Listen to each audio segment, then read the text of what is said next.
खुलुमबाय बयनिसिमबो नोंथांमोनखौ गोदान भिडिअआव बयखौबो बरायहरबाय। दिनै 1 जुलाइ 2024 इं मायथाइनि सानसेनि फानजामुथिखौ आं नोंथांमोननि सिगाङाव फरायथिनो लादों। गिबियावनो दङ मेष राशि। नोंथाङा जायफोर सुबुंफोरजों थायो बिसोरजों बांद्राय खुसि जानाय नङा। खामानिनि जायगायाव नोंथांनि थाखाय गोदान जेंनाफोर नुजाथिनो हागौ। वृषभ राशि। सिमा गैयै गोहो आरो थुलुंगाया नोंथांखौ हमथागोन आरो नोंथाङा जायखिजाया खाबुखौ गावनि मुलाम्फानि थाखाय बाहायगोन। दिनै नोंथाङा नोंथांनि जिउनि साबसिन मोनाबिलिखौ गावनि जिउ लोगोरिजों बारहोनो मोनगोन। मिथुन राशि। दिनै नोंथांनि रांखौ गोबां बेसादफोराव बाहायनो हायो।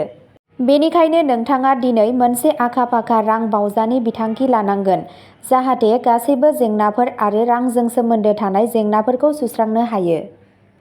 कर्क राशि। दिनै नोंथाङा जेबो हेफाजाब एबा हेफाजाब गैयाजासे रां आर्जिनो हागोन।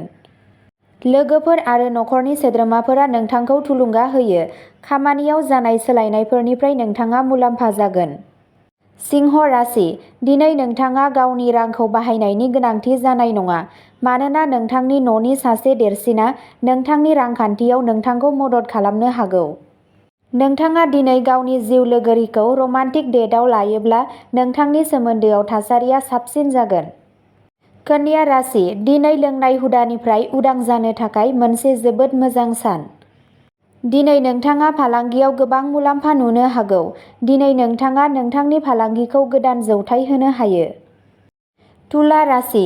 दिनै सिगांनि गाज्रि थिरांथाफोरा रागा जोंगोन आरो गोसोआरि दावराव-दावसि सोमजिहोगोन। नोंथाङा थाबथानानै थानो हागौ आरो मा खालामनांगौ बेखौ थि खालामनो हायाखै। गुबुननिफ्राय मदद ला। वृश्चिक राशि। दिनै नोंथाङा नोंथांनि सानखौ गासैबो बाहागिफोरनिफ्राय गोजानाव मोनसे गोजान जायगायाव बारहोनो मोजां मोनगोन। बेयो नोंथांनि जिउनि बयनिख्रुइबो रमान्टिक सान। धनु राशि। नोंथांनि गोख्रै राहाया नोंथांनि गोबाव समनि जेंनाखौ सुस्रांगोन। रां थिसननाय आरो दोनथुमनायनि सोमोन्दै दिनै नोंथाङा नोंथांनि नखरनि सोद्रोमाफोरजों रायज्लायनांगौ। गावखौ थगायनायनिफ्राय रैखा खालामनो थाखाय फालांगियाव सांग्रां था। साना मोजां। मकर राशि। दिनै नोंथाङा बबेबा सिनाय मोनै फुंखानिफ्राय रां आर्जिनो हायो जाय नोंथांनि गोबां राङारि जेंनाफोरखौ सुस्रांगोन। नोंथांनि अननाय आरो बुजिनाया बान्था मोनगोन। नाथाय सांग्रां जा मानोना जायखिजाया हाखु-दाखु बिजिरनाया बिसोरखौ नारसिननो हागौ। कुम्भ राशि। खैफोदआव गोग्लैनाय सोरखौबा हेफाजाब होनो थाखाय गावनि गोहोखौ बाहाय। नोंथाङा मोनसे समायना रमान्टिक सान मोनगोन नाथाय माखासे सावस्रि जेंनाफोरा जेंनायाव गोग्लैनो हागौ। मीन राशि।